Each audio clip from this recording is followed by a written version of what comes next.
మన ప్రభు అయిన యేసుక్రీస్తు నామములో మీ అందరికీ శుభములు। प्रभु यीशु मसीह के नाम में सभी को जय मसीह की। ప్రియ సహోదరి సహోదరులారా, प्रिय भाई और बहनों, మనము న్యాయాధిపతుల గ్రంథము 9వ అధ్యాయము 8వ వచనం కానుంచి 15 వచనాలు ధ్యానించుకుంటూ వస్తున్నాం। हम न्यायों की किताब इसका 9वां अध्याय 8वें वचन से लेकर 15वें वचन तक ध्यान करते हुए आ रहे हैं। ఇక్కడ 4 చెట్ల గురించి స్పష్టంగా వ్రాయబడి ఉన్నది। यहाँ पर 4 वृक्षों के विषय में स्पष्ट रीति से लिखा है। ఇక్కడ మాట్లాడేది ఎవరు అంటే గిద్యోను ఒక చిన్న కుమారుడు యోతాము మాట్లాడుతున్నారు। यहाँ पर बात करने वाला कौन है कहने से गिद्योन का छोटा पुत्र योताम बात कर रहा है। ఎవరితో మాట్లాడుతున్నాడు అంటే ఆ షెకెములో ఉన్న యాజకులతోని పెద్దలతోని మాట్లాడుతున్నాడు। किसके साथ बात कर रहा है कहने से शकेम में रहने वाले बड़े लोगों के साथ और याजक लोगों के साथ बात कर रहा है। ఎవరి గురించి మాట్లాడుతున్నాడు అంటే దుర్మార్గుడైన అబీమెలెకు గురించి మాట్లాడుతున్నాడు। किसके विषय में बात कर रहा है कहने से दुष्ट अबीमेलेक के विषय में बात कर रहा है। అయితే షెకెము ప్రజలకు సత్యము సరిగ్గా అర్థము చేయించడానికి शकेम के लोगों को सच्चाई सही रीति से समझ में आने के लिए ఈ 4 చెట్లను ఉదాహరణగా తీసుకొని వాళ్ళకి బోధిస్తున్నారు। ये 4 वृक्षों को उदाहरण की रीति से लेकर उन्हें बता रहा है। ఈ చెట్లు ఒకరితో ఒకరు మాట్లాడుకుంటున్నాయి। ये जो वृक्ष है वो एक दूसरे के साथ बातें कर रहे हैं। నువ్వు మా మీద రాజుగా ఉండు అంటే నీవు మా మీద రాజుగా ఉండు అని। आप हमारे ऊपर अधिकार जताओ, राजा रहो कहने से आप हमारे ऊपर राजा रहो कह के कह रहे हैं। చూడండి, 3 చెట్లు మాకు వద్దు అన్నాయి, కానీ ఒక చెట్టు అయిన ముండ చెట్టు నాకు కావాలి, నన్ను వచ్చి నన్ను రాజుగా ఎన్నుకొని నేను మీ మీద పరిపాలన చేస్తా అని అన్నది। 3 वृक्ष तो मना किए, लेकिन एक वृक्ष जो जड़बेरी का वृक्ष है वो कहता है कि आप मेरे पास आओ, आप मुझे राजा बनाओ और मैं आप पर अधिकार रखूंगा। మనము 3 చెట్లులాగా ఉండాలి, 4వ చెట్టు అయిన ఆ యొక్క ముండ చెట్టును కాల్చివేయాలని నేర్చుకున్నాం। हम 3 वृक्षों की तरह रहना चाहिए, चौथा वृक्ष जो है जड़बेरी का वृक्ष उसे जला के राख करना है करके हमने सीखा। ఆ తర్వాత ఒలీవల చెట్టు యొక్క గొప్పతనాన్ని, అది ఎలా దేవుని మహిమపరిచింది, ఎలా మనుషులకు ఆశీర్వాదకరంగా ఉన్నది, అది కూడా నేర్చుకున్నాం। उसके बाद हम जैतून के वृक्ष के विषय में देखे कि किस प्रकार से उसने परमेश्वर का आदर किया, किस प्रकार से उसने मनुष्यों का आदर किया, ये बातों को हमने सीखा। ఆ తర్వాత అంజూరం చెట్టు గురించి మనం నేర్చుకున్నాం। ఆ చెట్టు కూడా దేవుని ఎలా మహిమపరిచింది, మనుషులకు ఎలా సహకారంగా ఆశీర్వాదకరంగా ఉన్నది, అది కూడా నేర్చుకున్నాం। उसके बाद हमने अंजीर के वृक्ष के विषय में सीखा कि किस प्रकार से वो परमेश्वर का महिमा किया और किस प्रकार से वो मनुष्यों की सहायता की। మూడోదిగా ఈ రోజు మనము ద్రాక్ష చెట్టు గురించి నేర్చుకోబోతున్నాం। तीसरी बात, आज हम दाखलता के बारी के विषय में सीखने वाले हैं। ఒక వాక్యాన్ని చదువుకుందాము। एक वचन को पढ़ेंगे। న్యాయాధిపతుల గ్రంథం 9వ అధ్యాయము न्यायों की किताब इसका 9वां अध्याय 12, 13 వచనాలు। 12 और 13 वचन। ఆ, फिर वृक्षों ने दाखलता से कहा, तू आकर हम पर राज कर। दाखलता ने उनसे कहा, क्या मैं अपने नए मधु को छोड़, जिसे परमेश्वर और मनुष्य दोनों का आनंद होता है, वृक्षों की अधिकारिणी होकर इधर उधर डोलने को चलूं? ఓకే, దేవునికి స్తోత్రం, హల్లెలూయా। हालेलुया। దేవుని బిడ్డలారా, ఈ చెట్లు ద్రాక్ష చెట్టు దగ్గరికి వచ్చి నీవు మా మీద రాజుగా ఉండి మమ్మల్ని పరిపాలించు అంటున్నాయి। प्रिय परमेश्वर की संतान, ये जो वृक्ष है वो दाखलता के वृक्ष के पास आकर इस प्रकार से कहते हैं कि आप हम पर राज्य करो, आप हम पर राजा बन के रहो। కానీ ఈ యొక్క ద్రాక్ష చెట్టు ఏమంటున్నది అంటే, लेकिन ये दाखलता का वृक्ष क्या कहता है कहने से, దేవుణ్ణి మానవులను సంతోషపెట్టు నా రసమును నేను ఇవ్వక మీ మీద రాజుగా ఉండి ఇటు అటు తిరుగుతున్నా అని చెప్పేసి మాట్లాడుతున్నది। मैं अपने नए मधु को छोड़, जिससे परमेश्वर और मनुष्य दोनों का आनंद होता है, वृक्षों की अधिकारिणी होकर इधर उधर डोलने को चलूं क्या करके कहती है। సీదా ఈ చెట్టు కూడా నో అని చెప్పేసింది। सीधी रीति से ये पेड़ भी नो करके कहा, నాకు వద్దు అని చెప్పేసింది। मुझे नहीं चाहिए करके कहा। నాకు ఈ లోక సంబంధమైన అధికారము నాకు వద్దు అని చెప్పేసింది। इस संसार का अधिकार मुझे नहीं चाहिए करके कहा। ఈ లోకపరమైన ఆశలు నాకు ఏమి వద్దు అని నో అని చెప్పేసింది। इस संसार की जो भी आशा है वो मुझे नहीं चाहिए करके उसने ఎందుకంటే कहा, దేవుడు నన్ను సృష్టించిన పర్పస్ వేరే ఉన్నది। क्योंकि परमेश्वर ने मुझे बनाया हुआ उद्देश्य अलग है। నేను ఒక పిలుపు కలిగి ఈ లోకంలో ముందుకు సాగుతున్నాను। मैं एक बुलाहट के साथ इस संसार में आगे बढ़ रहा हूँ। కనుక మరి ఈ యొక్క దేవుణ్ణి మనుషులను సంతోషపెట్టు నా రసమును ఇవ్వకుండా మీ మీద రాజుగా ఉండి అటు ఇటు తిరుగుదునా అని అంటున్నది। मैं अपने नए मधु को छोड़, जिसे परमेश्वर और मनुष्य दोनों का आनंद होता है, ये आपके ऊपर अधिकारी होकर इधर उधर डोलने को चलूं क्या करके कहती है। నిజమే, వాస్తవమైన విషయమే। ఈ యొక్క ద్రాక్ష చెట్టు దేవుణ్ణి మనుషులను సంతోషపెట్టినట్టుగా మనం చూడగలము. सच में ये जो दाखलता का वृक्ष है वो परमेश्वर को और मनुष्य को आनंद किया करके हम देख सकते हैं। యోహాను సువార్త 2వ అధ్యాయము यूहन्ना रचित सुसमाचार इसका दूसरा अध्याय మొదటి వచనం నుంచి 11 వచనం మనం చదువుతాం. पहले वचन से लेकर 11 वचन तक अगर हम पढ़ेंगे तो అక్కడ ఆ కానాలో ఒక వివాహము జరుగుతున్నది. वहाँ पर काना में एक विवाह हो रहा है। అక్కడ ఈ యేసు ప్రభు పిలువబడ్డాడు. वहाँ पर यीशु मसीह भी बुलाए गए అక్కడ ద్రాక్ష రసం అయిపోయింది. और वहाँ पर दाख रस खत्म हो गया। అప్పుడు మరియ యేసు ప్రభు దగ్గరికి వచ్చి అడిగినప్పుడు, तब मरियम यीशु मसीह के पास आकर कहने के बाद, ఓ స్త్రీ నాతో నీకేం పని, ఇంకా నా సమయం రాలేదు అంటారు. हे स्त्री मुझे तुझसे क्या काम है, मेरा समय अभी नहीं आया करके कहते हैं। ఆ తర్వాత ఆమె శిష్యులకు ఏమని చెప్తుంది అంటే, उसके बाद वो चेलों को क्या कहती है कहने से, ఆయన మీకు ఏది చెప్తే అది చేయండి అని శిష్యులకు చెప్తుంది. वो तुम्हें क्या कहेगा वही करो करके वो चेले लोगों को कहती है। అప్పుడు వాళ్ళు యేసు ప్రభు దగ్గరికి వచ్చినప్పుడు तब वो लोग यीशु मसीह के पास आने के बाद యేసు ప్రభు అన్నాడు, ఆ రాతి బాణాలు మీరు కడిగి నీళ్ల చేత నింపండి అన్నాడు. उन मटकों को धोकर पानी से भर दो करके कहा। అప్పుడు యేసు ప్రభు చెప్పినట్టు వాళ్ళు చేయగా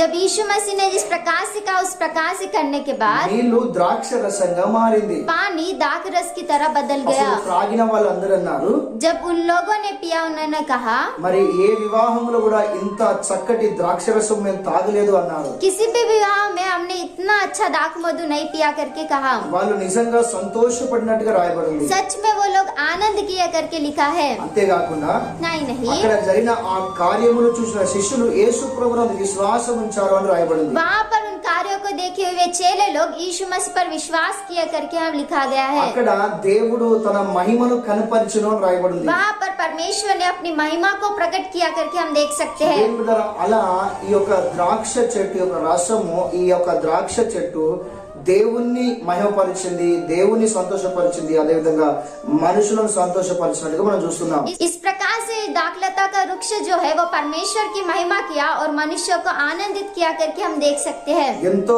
గొప్పవాడైన దేవాది దేవుడు ఆయన ఏమంటున్నాడు అంటే, నేను ద్రాక్ష వలని అని తను ద్రాక్ష చెట్టుకు పోల్చుకుంటున్నాడు. बहुत ही महान अति महान परमेश्वर इस प्रकार से कहते हैं कि मैं दाखलता का वृक्ष, मतलब वो अपने आप को दाखलता के वृक्ष के समान गिन रहे हैं తీగలు మీరు అని చెప్పేసి మాట్లాడుతున్నాడు. और आप डालिया हो करके भी कह रहे हैं। దేవుడులారా ఆయన ద్రాక్ష చెట్టు అయితే తీగలు మనమై ఉన్నామట. प्रिय परमेश्वर की संतान वो दाखलता का वृक्ष है तो हम डालिया है। యోహాను సువార్త 15వ అధ్యాయము यूहन्ना रचित सुसमाचार इसका 15 अध्याय మొదటి నుంచి 5 వచనాల్లో యేసు ప్రభు మాట్లాడుతున్నాడు. पहले वचन से लेकर 5वें वचन तक यीशु मसीह कह रहे हैं। ద్రాక్ష చెట్టు యేసు ప్రభు అంటున్నాడు, నేను ద్రాక్షవల్లిని అని అంటున్నాడు. यीशु मसीह इस प्रकार से कह रहे हैं कि मैं दाखलता हूँ తీగలు మీరు అని చెప్పేసి और మాట్లాడుతున్నాడు. आप डालिया हो करके कह रहे ఆ हैं। యొక్క తోట మరి సంఘానికి సాదృశ్యంగా ఉన్నది. और जो वो बारी है वो कलीसिया को सादृश्य ఈ है। ద్రాక్ష చెట్టు యొక్క రసము, ద్రాక్ష రసము యేసు ప్రభు యొక్క రక్తమును చూపిస్తున్నది. ये दाखलता का वृक्ष का जो दाखरस है वो यीशु मसीह के लहू को दिखाता है। యోహాను సువార్త 6వ అధ్యాయము यूहन्ना रचित सुसमाचार 6वां अध्याय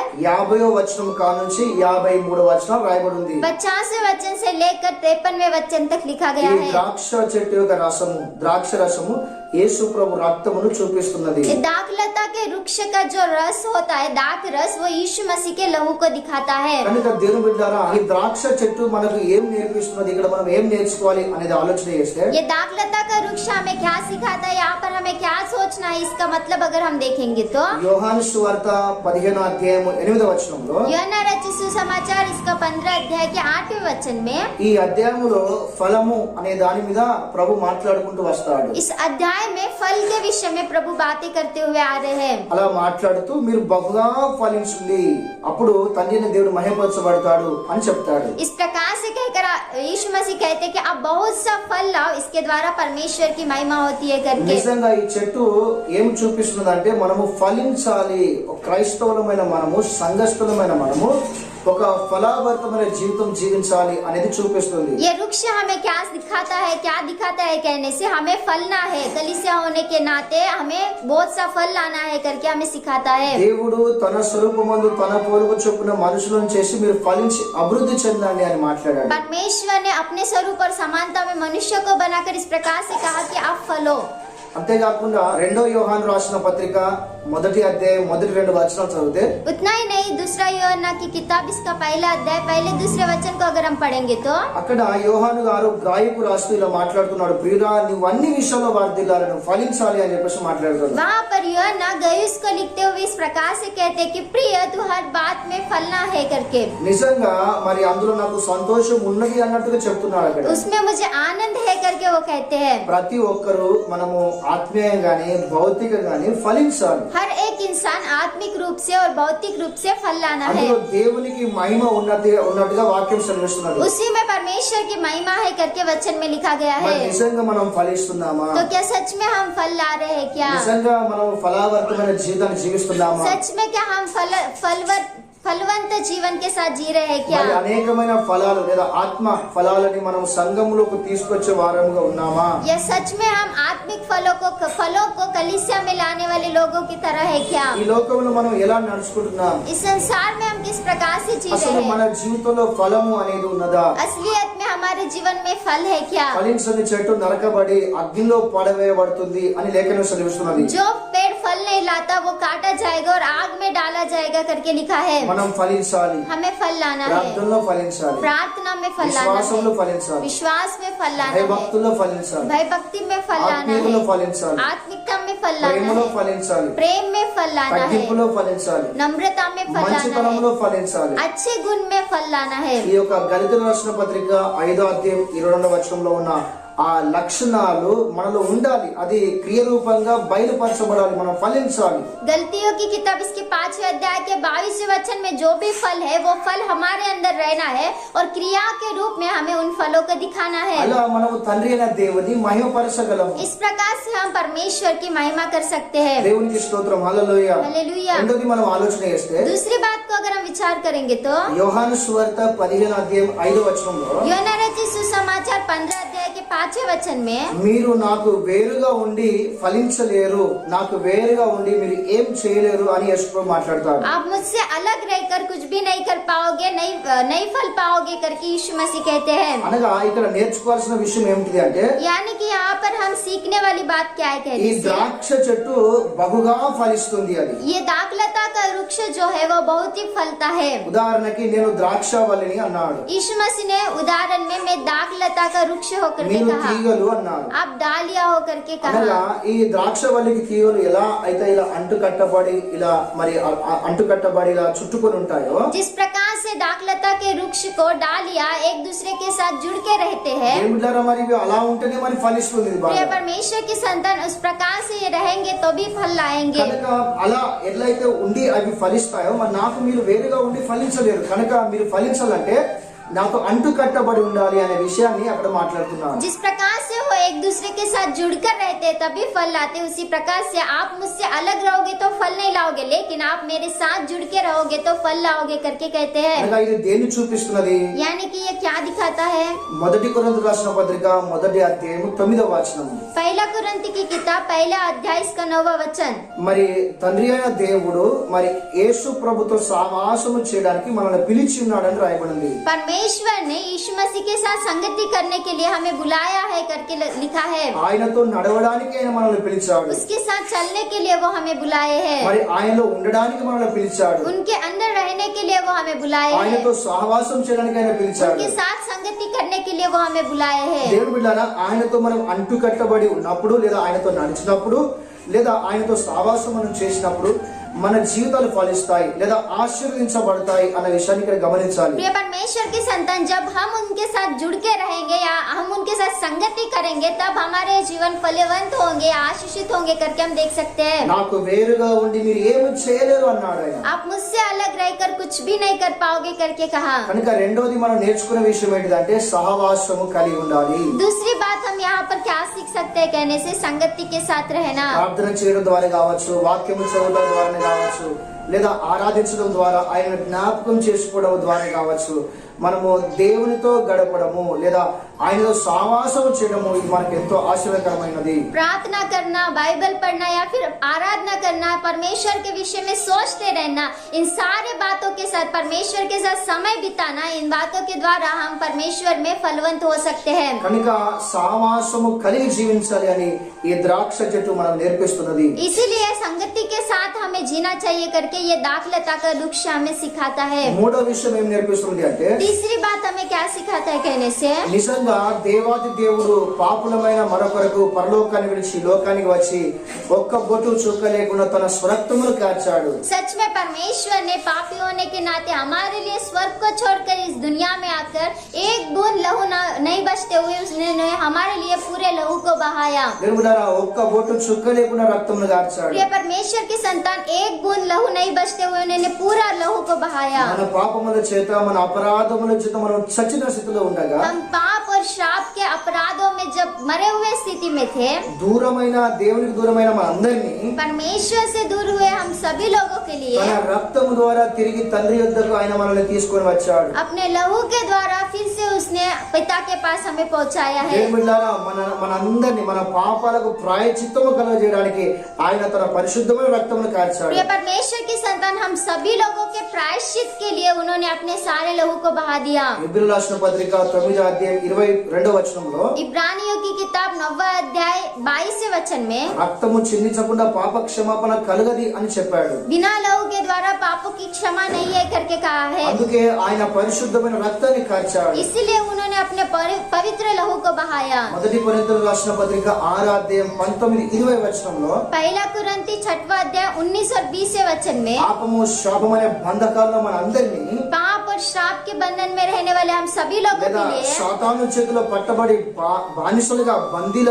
ఆ యొక్క మరి బానిసలు ఉన్న మనల్ని शैतान के हाथों में रहने वाले गुलाम की तरह, बंदी की तरह रहने वाले हमें हमारे యేసు लिए ప్రభు తన రక్తం ఇచ్చి మనల్ని కొనుక్కున్నాడని వాక్యం సెలవిస్తుంది. यीशु मसीह ने अपना लहू देकर उन्होंने हमें खरीद लिया है करके वचन में लिखा है. అంతేకాకుండా మనం ఎప్పుడైతే మరి చర్చ్ మరి మందిరాలలో ఎప్పుడైతే మనం రొట్టె తీసుకుంటామో, మరి ద్రాక్షరసం తన రక్తముగా మనం తాగుతామో, जब भी हम मंदिर में यीशु मसीह का जब भी हम मंदिर में रोटी लेते और दाख रस लेते यीशु मसीह के लहू को समझकर, మరి అప్పుడు నా మరణమును నా పునరుద్ధానమును ప్రకటించడానికి మరి మీరు తాగుతున్నారు అని చెప్పేసి మాట్లాడతారు. आप मेरे मृत्यु को और पुनरुत्थान को प्रकट करने के लिए ये पी रहे हो करके कहते हैं. కనుక దేవుని బిడ్డలారా, మరి ఆయన త్యాగమును మనం చూస్తున్నాము. इसलिए अपने परमेश्वर की संतान उसके त्याग को हम देख रहे हैं. మరి ఆయన త్యాగమును ఆ యొక్క గొప్ప కార్యమును మనం ఈ లోకాన్ని ప్రకటించే వారిగా ఉండాలి అన్నట్టు ఇక్కడ నేర్చుకుంటున్నాం. उसके कार्यों को और उसके गुणों को इस संसार में प्रकट करने वाले लोगों की तरह हम रहना चाहिए करके हम देख रहे हैं. నాలుగో విషయం ఏంటిది అంటే, चौथी बात क्या है कहने से, దేవుని బిడ్డలారా